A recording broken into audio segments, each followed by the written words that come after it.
Assalamualaikum warahmatullahi wabarakatuh. Alhamdulillahirrahmanirrahim. Alhamdulillahirrahmanirrahim. Alhamdulillahirrahmanirrahim. Kita bisa berjumpa lagi di pertemuan yang kesekian kalinya di daring. Dan di pertemuan kali ini akan cukup singkat, padat, dan jelas. Nah, sebelum kita mulai pada materi pada pagi hari ini, sebaiknya kita berdoa dulu. Semoga apa yang kita dapatkan dalam pelajaran hari ini bisa bermanfaat dan memberikan barokah ilmu pada kita semua. Lahumul Fatihah.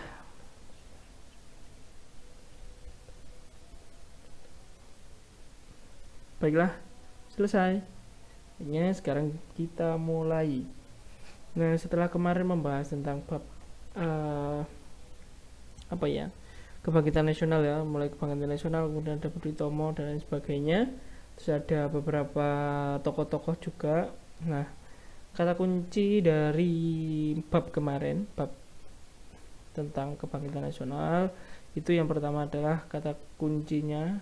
Yang sekarang itu yang harus kalian pahami, yang pertama itu ada pemuda.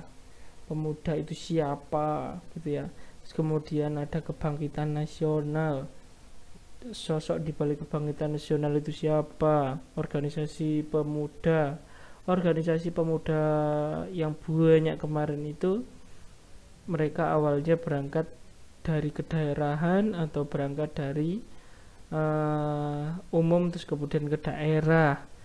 Ada Jong Sumatrenan, Jong Java, banyak. Terus kemudian setelah banyaknya organisasi pemuda, kemudian ada Kongres Pemuda yang akhirnya melahirkan sebuah perjanjian ya, sebuah sejarah yang dinamakan dengan Sumpah Pemuda.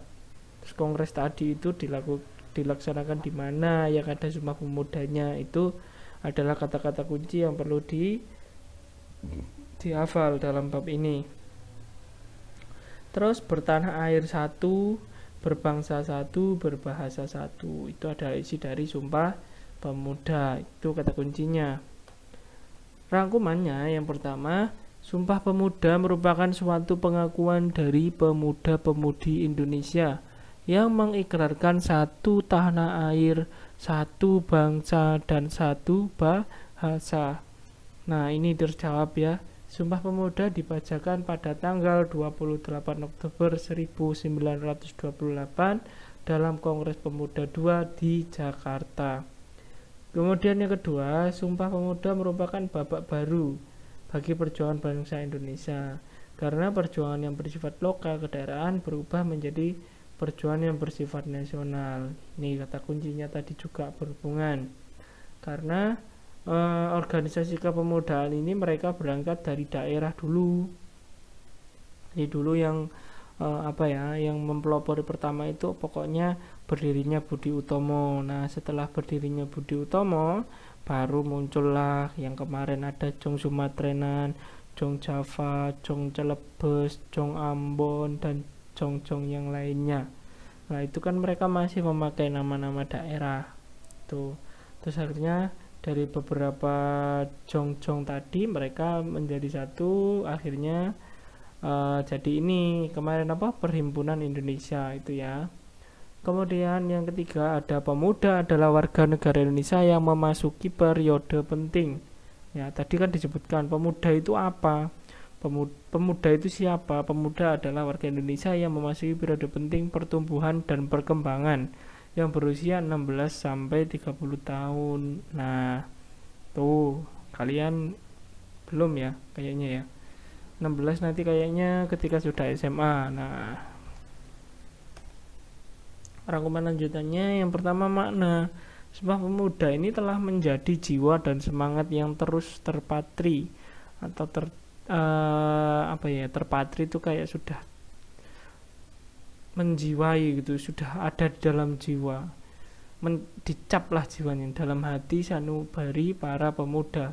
Kemudian para pemuda membangun komitmen untuk senasib sepenanggungan sebagai satu bangsa. Kalian pasti sering dengar toh kalimat senasib sepenanggungan ini. Terus kemudian satu tanah air yang pertama-tama ditandai dengan disepakatinya bahasa Indonesia. Itu ya. Terus nilai-nilai luhur yang ada dalam Sumpah Pemuda itu, yang pertama ada cinta bangsa dan tanah air, kedua ada persatuan, ketiga ada sikap rela berkorban, 4 mengutamakan kepentingan bangsa, 5 dapat menerima dan menghargai perbedaan, 6 semangat persaudaraan, 7 meningkatkan semangat gotong royong dan kerja sama. Itu yang diharapkan muncul setelah kalian membaca atau setelah kalian mempelajari bab tentang Sumpah Pemuda. Ini ya. Rangkumannya sampai sini. Jadi materinya juga sampai sini. Cukup singkat ya. Jadi tidak ada alasan bagi kalian untuk tidak mencatat. Ini sudah jauh lebih sedikit dari yang kemarin. Dan semoga di pertemuan kita terakhir besok kalian sudah bisa memenuhi harapan saya untuk menumpuk catatan yang lengkap. Bagi yang hilang-hilang bukunya, segera beli, segera dilengkapi. Kalau yang masih kurang-kurang silahkan dilengkapi lagi catatannya. Lumayan buat tambahan UTS kalian nanti ya. Habis ini kan juga PTS. Oke.